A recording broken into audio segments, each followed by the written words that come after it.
Ciertamente nos preparamos para muchas cosas en la vida, pero para ser padres, lo hablamos en otro podcast anterior, casi nadie se prepara. 9 de cada 10 personas que acuden a terapia ocurren por procesos tanatológicos. 9 de cada 10. ¿Qué es lo que tendríamos que decirles para apoyarlas y decir, oye, tienes que ir a terapia, me queda claro? Si tuviera una persona así de frente, le diría, ¿qué te parece si empezamos a ver un poquito hacia adentro en este proceso y recorrido de estar resolviendo? Hay silencios que pesan más que las palabras. Preguntas que se repiten cada noche. Sueños que parecen lejanos, pero siguen vivos. Ser mamá, ser papá, formar una familia, es un viaje emocional de esperanza, de miedo, de amor y de resiliencia.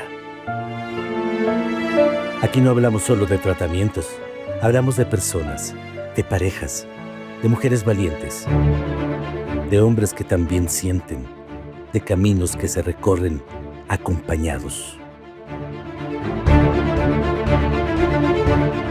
Esto es Hope and Life Podcast, un espacio seguro para entender la fertilidad asistida desde el cuerpo y desde el corazón.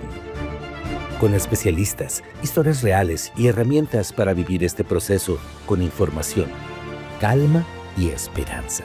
Porque no estás sola, no estás solo. Y este camino, aunque complejo, también puede vivirse con luz. Bienvenidos a Hope and Life Podcast, donde la ciencia se encuentra con la empatía y la esperanza se transforma en vida. Bienvenidos a un episodio más de Hope and Life del podcast. Le damos la bienvenida a todos ustedes que nos están sintonizando, viendo, escuchando en el lugar en donde estén.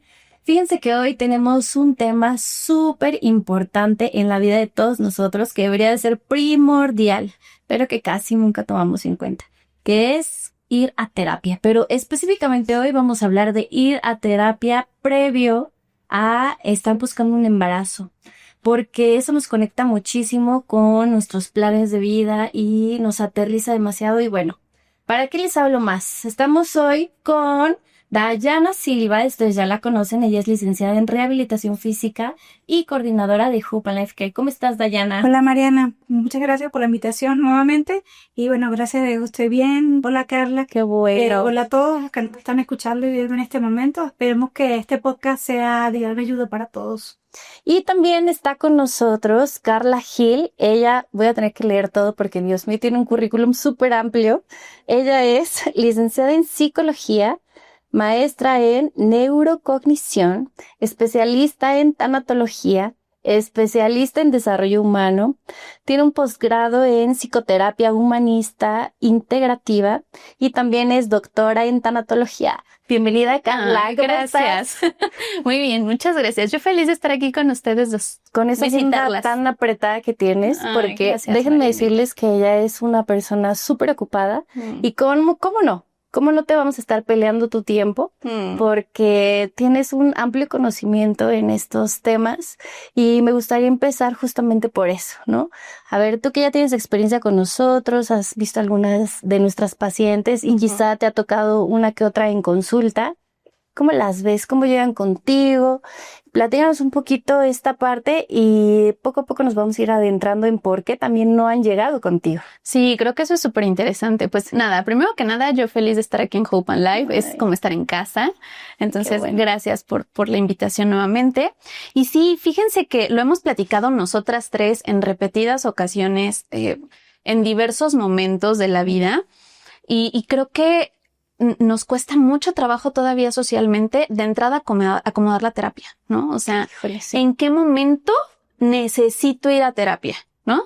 Y ahora vamos a hacer un lado de la terapia. ¿En qué momento ocupo un tanatólogo, no? Que como tú decías, yo soy especialista en tanatología. Sí. Y es como, si no sé en qué momento ir a terapia, menos voy a saber en qué momento tengo que ir con el tanatólogo, porque desgraciadamente los temas de tanatología no se hablan hasta que ya estamos ahí adentro y entonces, ya saben, en los grupos de Facebook de mamás de multitask de busco tanatólogo, urge. Y tampoco sabemos cómo buscar un tanatólogo y tampoco sabemos si verdaderamente la persona que está del otro lado es el especialista que yo necesito, ¿no? Entonces creo que valdría la pena que aprendamos como a distinguir esto. Y quería como platicarles, recientemente tuve ahí como una experiencia con una paciente que escribió, mandó mensajito, me manda el doctor fulano de tal, porque estoy en proceso de fertilidad y pues me dio tu número, ¿no? Y yo, ok, ¿te gustaría que agendemos una cita, que nos sentemos a platicar? Sí, pero es que me dijo que me ibas a ayudar y yo no sé en qué me podrías ayudar tú. Entonces primero quiero que me expliques como por qué me podrías ayudar, ¿no? Y entonces, para mí como terapeuta se vuelve bien complicado explicar algo que probablemente ya tengo como muy implícito, ¿no? Es como, híjole, ¿cómo se lo explico en un mensaje? ¿Para qué es lo que soy buena? ¿Qué le voy a ofrecer? Claro, ¿cómo lo pongo en un mensaje? Sí. Algo tan complejo como ir a terapia, ¿no? Entonces, creo que resumiría con el ser personas, ¿no? Y en algún punto alguna persona que me fue a visitar que estaba en proceso estaban buscando un bebé, ambos, y habían atravesado por un camino ya de 4 años en este proceso, en este intento, médicos, demás. Y entonces ellos me dieron una analogía que la quiero compartir, de la que yo aprendí mucho. Ellos me decían, nosotros, las personas que estamos buscando concebir un bebé de una forma diversa, somos como los gorriones, no como los pajaritos silvestres. Y yo decía, ¿cómo? Me decían, los gorriones, y me explicaban que los gorriones no tienen bebés, o bueno, pajaritos, cuando ellos quieren. Solamente ocurre en cierta temporada del año y se tienen que preparar con muchísima anticipación. Y entonces tienen que estar primero buscando en dónde van a vivir. Y entonces se ponen a construir su casa, ¿no? Y la hacen de adobe, la casita, y la hacen de barro y buscan que tenga cierta temperatura y cierto sol determinado en cada temporada. Sí. Y entonces van preparando el nido hasta que llega el momento. Y entonces ellos me decían, ahora que estamos en este camino, nosotros alcanzamos a entender la importancia que tiene tanto la atención psicológica como la atención nutricional, como la atención médica, como la atención integral, porque en realidad cuando alguien concibe un bebé, tendría que ocurrir desde un lugar integral, ¿no? Entonces, un regalo que a nosotros nos dio el no tener esta concepción natural, lo llamaban ellos, yo lo llamaría diversa, pero esta concepción natural, como ellos lo mencionaban, ellos me decían, el regalo que nos ha dado eso es tener la posibilidad de tener como mayores bases como padres al momento de recibir un bebé.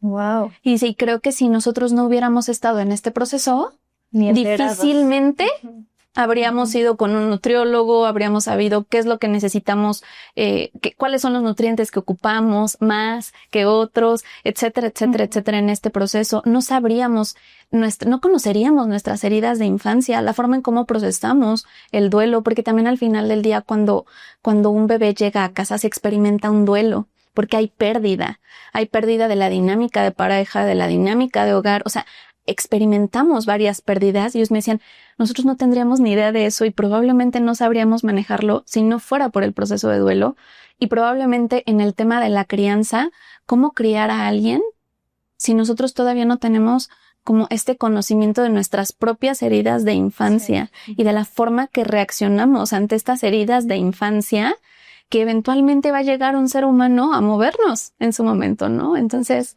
creo que la terapia es algo independientemente, siempre lo voy a decir, solo por el hecho de ser personas, lo ocupamos, ¿no? Hay momentos de crisis en la vida donde lo ocupamos más que en otros momentos, pero a lo mejor, por mente curiosa, yo digo, a nadie le da curiosidad como llegar a terapia y decir, oye, no sé si tengo heridas de infancia y me gustaría conocer al respecto. O sea, Ahí tocaste varios puntos que a mí me llaman, ¿no? La atención, y creo que lo hemos conversado muchas veces. Ciertamente nos preparamos para muchas cosas en la vida, pero para ser padres, lo hablamos en otro podcast anterior, casi nadie se prepara, ¿no? Y es una odisea, o sea, es un proceso complejo, con mucha preparación de alto rendimiento. Casi que cuando tú vas a hacer un maratón o cualquier nivel alto, necesitas una preparación ardua con una serie de cosas. Sí. Pero creo que también es el tema de que no tenemos la cultura, ¿no? Sembrada de que necesitamos, como dijiste tú, como seres humanos, hablar de nosotros, conocernos mejor, saber realmente lo que queremos, hacia dónde vamos, y también no ver, por ejemplo, la tanatología, una de tus especialidades que me parece súper interesante, es que muchas personas lo ven como que solamente cuando hay una muerte como tal, ¿no? Se murió un familiar, necesito un tanatólogo. Pero no, hay muchas muertes diarias que todos vivimos en cualquier área de nuestra vida. Entonces, pero no nos percatamos, no nos damos cuenta de eso. Y quizás cuando hablas con alguien que sí conoce y sí sabe, tú empiezas como a despertar a ese mundo, a esas nuevas áreas de oportunidad donde tú empiezas como a descubrir cosas que luego terminan siendo fascinantes porque son cosas que tú ni tenías idea. Sí, claro. Entonces yo creo que es algo que siempre queremos decir mucho a las personas que quizás nos están escuchando, que esto es importante por todos lados, o sea, por donde lo quieras ver es importante, ya sea para un proceso de fertilidad, ya sea para continuar en un proceso de decisiones en tu vida, ya sea para tú sentirte bien como ser humano. A veces estamos preparados para unas cosas más que para otras, o sencillamente pensamos que eso tiene que ser así y estamos como aferrados a una idea y no nos abrimos a que no, pues por ahí no es. A lo mejor lo que necesito es otra cosa. Totalmente. Esto que acabas de decir, voy a dar como una cifra para que a todos los que están en casa les den un microinfarto, ¿no? A ver, tomen agua, pero estamos listos. O sea, 9 de cada 10 personas que acuden a terapia ocurren por procesos tanatológicos. 9 de cada 10. Pero ahí les va la cifra ruda. 9 de cada 10 terapeutas no son especialistas en tanatología. Cuando terminamos la carrera, eso por favor apúntenlo, cuando terminamos la carrera de psicología, los psicólogos, la materia de tanatología, si tu carrera es una carrera larga de estas de 5 años, semestral, que fue la que yo me aventé, entra como optativa. O sea, si quieres la cursas. Y en todas estas carreras que cada vez son más comunes, las cuatrimestrales ejecutivas, ni siquiera figura la tanatología. Y entonces, posterior a eso, para poder dar terapia hay que especializarse en psicoterapia. O sea, hay que tener una especialización en psicoterapia. Y muchas veces nos especializamos en psicoterapia y ya cuando nos especializamos en psicoterapia, cursamos una materia en tanatología, en duelo durante el posgrado en psicoterapia. Pero tampoco hay especialistas en tanatología. Y entonces, creo que tiene que ver mucho con esto que tú decías, o sea, no sabemos en temas de salud mental, no sabemos a qué especialista tenemos que acudir con lo que me ocurre. Entonces, solamente les quiero dejar como esta pregunta. Cuando yo voy a un psicólogo, ¿cuál fue mi motivo de consulta? Y cuando revisen cuál fue mi motivo de consulta, se van a dar cuenta que lo que ocurría muy probablemente en el 90% de los casos era un proceso de duelo y entonces no ocupábamos un psicoterapeuta, ocupábamos un tanatólogo. En el mejor de los casos, un tanatólogo psicoterapeuta o al revés, pero la realidad es que eso todavía es como muy extraño en nuestro país, ¿no? O sea, está el psicoterapeuta, está el psicólogo que de pronto sí ejerce como psicoterapeuta, pero no tiene las herramientas para ejercer como psicoterapeuta, a diferencia de la medicina. En la medicina hay como más regulaciones, o sea, sí necesitas tener esta documentación que avale que eres especialista en la psicología. Y justo que tocas ese tema, Carla, por ejemplo, tú pensarías que una persona que, no sé, me viene a la mente, ahorita es abogado, ¿ok? Y hace un diplomado en tanatología. ¿Consideras que una persona que solamente con un diplomado en tanatología quizás no ha tenido la expertise dentro de la psicología o en la área más médica, por decirlo así, tendría las herramientas para tratar a una persona? Es bien complicado porque creo que también depende mucho de las horas. O sea, tuve compañeros en la especialidad que no eran psicólogos, pero estudiamos 3 años y medio una especialidad, ¿no? En la certificación también tuve compañeros que pues, no eran psicólogos, pero estudiamos 2 años y medio una certificación. Pero también de pronto me ha tocado escuchar personas que acuden a consulta que estuvieron con el tanatólogo, que era justo abogado, y que de pronto cuando me meto a revisar las credenciales, 30 horas, 60 horas de diplomado en tanatología, 200 horas de diplomado en tanatología. Y sí creo que eso es importante que en también casa tomarlo en consideremos. cuenta. Sí, claro. Que Cuando en casa buscas a un especialista. Cuando buscamos un especialista, si nosotros vemos un posgrado en maestría, licenciatura, porque existen las licenciaturas en tanatología, maestría, doctorado, ya estamos hablando de una persona que por lo menos lleva 1 año estudiando el tema, ¿no? Pero cuando hablamos de diploma o del diplomado, pues la mayoría de los diplomados en temas de salud mental no duran más de 1 año. Sí, no tienes la oportunidad de profundizar. Exactamente, no se les exige el tomar terapia. Cuando estudias un posgrado en temas de salud mental, sí o sí tienes que tomar terapia, tienes que tomar revisión de casos, entrevista supervisada, o sea, tienes que hacer como mucho trabajo. Vas a probar un nivel. Claro, en el trabajo con el otro, que en el diplomado, pues por experiencia a lo mejor habrá otros diplomados que sí, en los que yo he tomado, la realidad es que nada de eso se hace por el tiempo con el que cuentas, ¿no? Porque al final del día es un diplomado. Entonces, oye, Carlita, pero ahorita, fíjate qué interesante todo lo que estás diciendo, ¿no? Que tienes que ir con una persona especialista, que tenga todo este conocimiento previo, que te pueda ayudar y demás, ¿no? Pero me gustaría retomar una frase que dijiste, que es, llegamos a crisis en terapia, ¿no? O sea, ya cuando a lo mejor se desató algo y en esta búsqueda de estar ahora es que buscando el bebé, es muy complicado encontrar solo un punto de crisis, ¿no? sí. La mayoría de los pacientes que nosotros tenemos la oportunidad de ver, pues tú encuentras en sus palabras, en su conversación, muchos momentos de crisis importantes que tienen que atender prácticamente con urgencia, ¿no? Y para nosotros es muy, muy importante porque ya estamos a un paso de comenzar el tratamiento. Claro. Y dices, Dios, o sea, ¿cómo va a empezar este ser con todo este dolor encima? Porque, bueno, ¿quién mejor tú que ahorita nos cuentes? Pero vienen con pérdidas gestacionales, con rupturas amorosas, con la suegra me insultó. Y con la vida anterior a todo eso, ¿no? Ah, claro, claro. Entonces, de pronto es como, oye, te recomiendo que vayas a terapia, ¿no? Y es como, pero si estoy bien, pero sí, ¿dónde, no? Así, ya con el Kleenex en la mano y todo.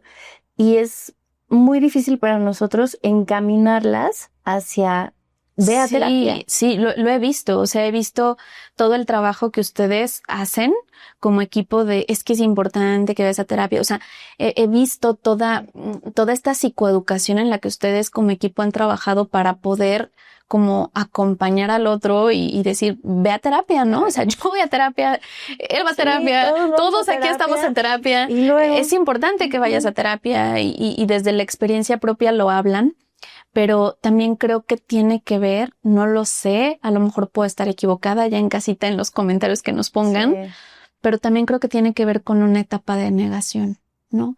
Y la negación es vista de muchas maneras, muchas. O sea, a veces pensamos la negación es como solamente no, yo no lo necesito y ya, eso es negación. Okay. No, hay muchos tipos de negación, muchísimos. O sea, es un espectro enorme. Y la negación puede ser como sí, te voy a tomar la palabra,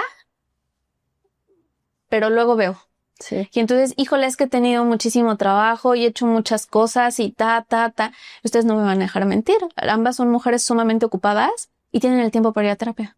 ¿No? Entonces, no es falta de tiempo. Ahí hay una resistencia a probablemente, a lo mejor están sosteniendo emocionalmente muchas cosas en ese momento y tenemos esta falsa creencia que si voy a terapia, es como voy a abrir la caja de Pandora y no voy a poder con tanto. Y entonces, híjole, sí, muestro como cierta negación a ir a terapia porque no sé si pueda con todo lo que voy a ver ahí o porque yo ya sé que traigo algo ahí y que también tenemos esta ligera creencia, este introyecto de que está mejor así a que si lo trabajamos. Porque como lo he tenido así toda mi vida, entonces ¿qué me van a decir? O sea, ¿para qué voy? ¿Qué me van a decir que yo ya no sepa? ¿No? Entonces, se vuelve como... O tal vez eso que tiene que ver con mi presente. Eso tiene, claro, me encanta eso. ¿Qué tiene que ver con lo que yo estoy trabajando ahora? O sea, ¿a qué voy a trabajar mis heridas de infancia si lo que yo estoy buscando ahorita es un embarazo? Justamente desde ahí, ¿no? O sea, justo por eso. ¿En qué me va a ayudar si voy a hacer un tratamiento, verdad, de fertilidad? ¿En qué me va a ayudar la parte emocional? Yo lo que necesito es que biológicamente esto funcione, ¿no? Como que te vas a lo práctico, a la practicidad y necesito esto y ya. Tiene que ver la mente con esto. Y está comprobado que sí, la mente, las emociones, las conductas, todo, la parte de nutrición, la parte del ejercicio, el estrés al que estás sometido diariamente influye directamente sobre los éxitos en los tratamientos de fertilidad. Si nos vamos como un poquito a neurociencia y a temas de neurotransmisores, una mujer y un hombre que están buscando el embarazo están sometidos a una cantidad de cortisol impresionante y nuestro cerebro está comprobado que no está hecho para sostener altos niveles de cortisol. A ver, también vemos al cortisol como el peor enemigo ever de la vida y no, si nuestro cerebro si el cortisol no fuera sano, nuestro cerebro ya no lo segregaría. Nosotros hemos sido masters en la evolución y en la adaptación, es decir, hemos ido desechando todo aquello que no nos sirve con mucha facilidad y por eso estamos hasta arriba de la pirámide, ¿no? De seres vivos. Bueno, ¿qué es hasta arriba? De la pirámide de seres vivos. Entonces, somos grandes depredadores, pero ¿por qué si no somos los más fuertes, si no somos los más inteligentes tampoco, si no abarcamos la mayor masa en cuanto a especie? Entonces, ¿por qué estamos hasta arriba? Tiene que ver con nuestra alta capacidad de adaptación a lo que no nos va funcionando. Nuestro cuerpo tiene esta capacidad de adaptarse y de ir evolucionando. Entonces, si el cortisol no fuera sano, no lo segregaríamos, pero nuestro cerebro no está hecho para sostener altos niveles de cortisol y de adrenalina, ¿no? Entonces, cuando estamos de manera sostenida ante una situación emocionalmente desbordante, no tiene nada que ver ni con inteligencia emocional, ni con madurez, ni con inteligencia cognitiva. Tiene que ver con ser personas y que tenemos un cerebro de persona, ¿no? Y entonces, nuestro cerebro, si hablamos como a manera de un software, no está diseñado para sostener tanta energía neurosináptica movida por cortisol y adrenalina. Y una situación como estar buscando un embarazo nos mantiene en altos niveles de cortisol y adrenalina. No importa cuántas veces medites, tomes aire, soy zen, o sea, la propia situación es estresante. Te mantiene alerta. Todo el tiempo te mantiene alerta, todo el tiempo te mantiene agotado, todo el tiempo te mantiene frustrado, todo el tiempo te mantiene con cansancio, tampoco se duerme correctamente y entonces las neuronas tampoco alcanzan a regenerarse de manera adecuada. O sea, nosotros perdemos una neurona por segundo, 3,600 neuronas por hora y bajo niveles de cortisol estamos perdiendo el doble. El proceso de neurogénesis, que es como la regeneración celular en el cerebro, ocurre en el sueño. Y entonces, ante las situaciones que están viviendo estas mujeres en el proceso de buscar embarazarse y las parejas, no nada más las mujeres, los hombres también, no duermes. Entonces, la neurogénesis, gracias, o sea, no existe. O sea, se disminuye las posibilidades de neurogénesis de manera brutal, ¿no? Entonces no hay buena regeneración, el cerebro se deshidrata, entonces se estresa más, genera más cortisol, y se vuelve muy fácil caer en trastornos de ansiedad, trastornos de depresión, trastornos del estado de ánimo, que también es bien complejo hacernos conscientes de que en cualquier momento podemos tener un trastorno del estado de ánimo. O sea, se vuelve muy complicado entenderlo porque creemos que funciona como la gripa y que empiezas con cuerpo cortado y con ojos llorosos. O sea, que muchas veces alcanzas a verla y no, porque no tiene que ver con tu actitud, tiene que ver con los neurotransmisores que está generando tu cerebro y que no está logrando adaptarse de manera adecuada. Entonces, no importa la actitud con la que te despiertes. Cuando yo hablo de los trastornos del estado de ánimo... Perdón que te interrumpa, pero dime. Me está haciendo recordar algo que es muy importante y que uno no lo sabe. No sabemos que Ciertamente todo esto está pasando a nivel del cerebro, pero hay un lenguaje que no es el lenguaje que expresamos, el que decimos me siento mal, no estoy durmiendo bien, estoy triste, no sé, todas las emociones que pueda sentir, sino el lenguaje no verbal. Claro. Donde va más de un 80% del lenguaje no verbal de las personas, donde no dices, donde no expresas de muchas formas y donde estás de una manera sostenida con ese cortisol elevado, como si estuvieras en una guerra, una segunda guerra, una primera guerra todo el día. Exacto. Con buena actitud. Pero no, ni con una buena respiración, ni con todas las herramientas habidas y por haber. O sea, sí te ayuda, evidentemente, pero si tu cerebro no logra desprenderse o desconectarse un momento y tú bajarle como que ese nivel, es difícil llegar a ese punto. Entonces, eso desata una serie de cosas. Yo normalmente en terapia lo explico como cuando llegan y que el familiar me dice es que tiene depresión o tiene ansiedad o tiene algún trastorno del estado de ánimo, pero pues yo le digo que se levante, que hay muchos motivos para que él esté bien, y les explico como, a ver, un trastorno del estado de ánimo es como la diabetes. Tú no la pediste, muchas veces tampoco la provocaste. O sea, sí hay cosas que haces constantemente que alimentan como ese gen dominante que puedes ayudar a detonarlo, pero no es culpa tuya, ¿me explicó? O sea, no es algo que tú pediste y no es como que una persona diabética se levante en la mañana y diga, hoy con toda la actitud del mundo voy a generar insulina porque el Dios del mundo soy yo. O sea, puede levantarse con mucha positividad y con todo el ánimo de sentirse bien y claro que la actitud marca un antes y un después y claro que marca una pauta y por supuesto, pero no va a generar insulina. O sea, no importa con la actitud que se levante, si se levanta mentando madres o si se levanta diciendo que es el Dios del mundo, su cuerpo no va a generar insulina. Y es lo mismo ante cerebros estresados bajo situaciones. Nosotros no podemos controlar la situación. No. Hay situaciones que estresan al cerebro y que entonces el cerebro se empieza a intoxicar de cortisol, ¿no?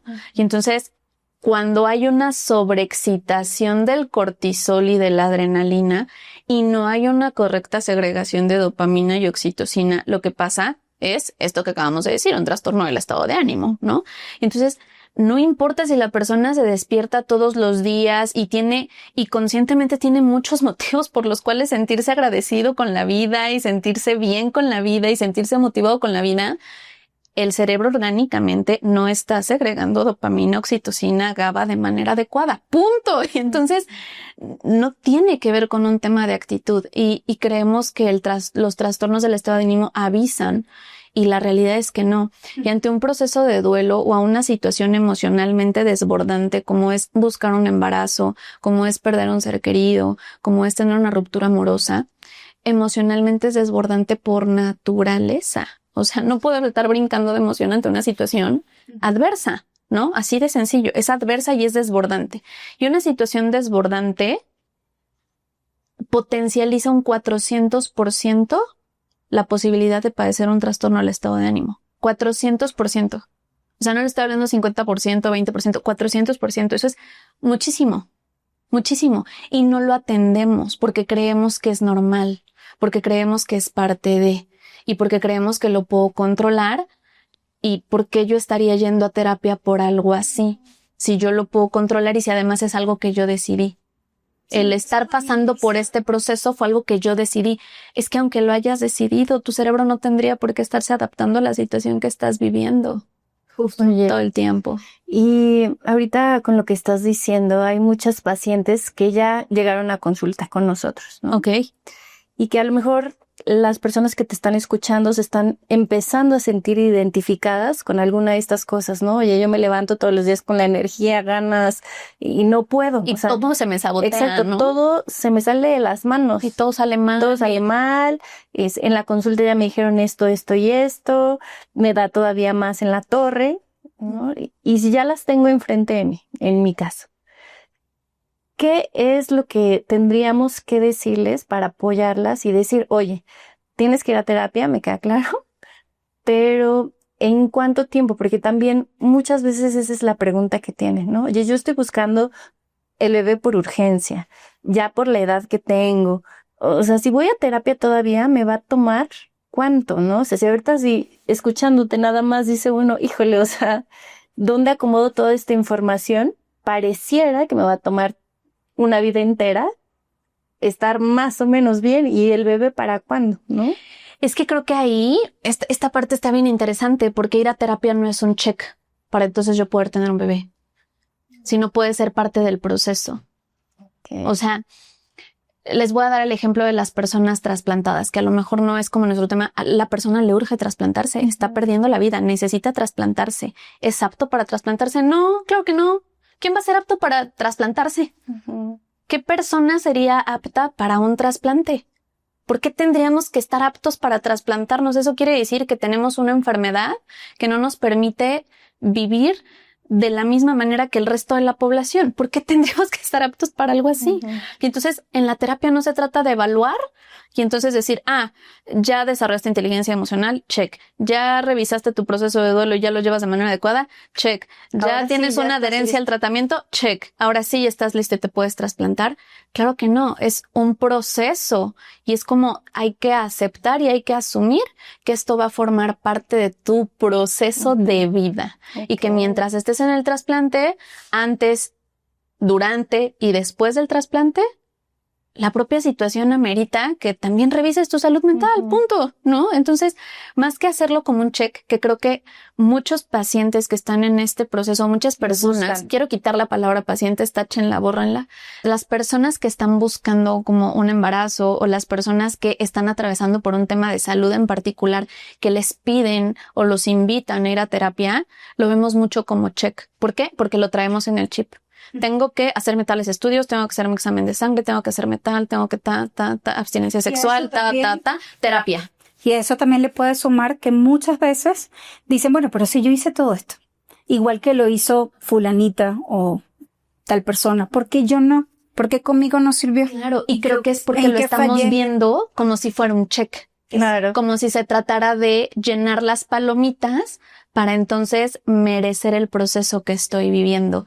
Y mereces vivir el proceso de la manera más digna por el simple y sencillo hecho de que eres un ser humano, eres una persona y mereces vivirlo con la mayor dignidad. Eso implica un tema nutricional, la terapia, acompañado de la familia, teniendo la capacidad de ponerle límites a la familia ante situaciones que no están aportando cosas positivas a mi proceso, que no están sumando. ¿No? Y merecemos vivir un proceso solo porque somos personas, merecemos vivirlo con esa calidad. ¿Y Carla, qué le dirías tú a una persona, a un paciente o una persona que está pasando por este proceso? Tengo mucho tiempo buscando un bebé, no lo logro, ya he intentado todo, estoy en un proceso de fertilidad y ha sido desgastante porque es un proceso muy desgastante.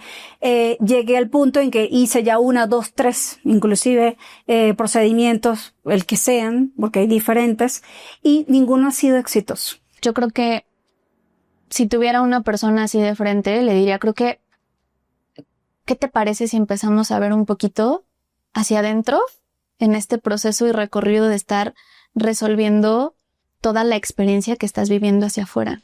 Porque creo que todas las personas que están en este proceso de buscar un bebé, todo el tiempo tienen que estar revisando las demandas de la piel hacia afuera, de la piel hacia afuera.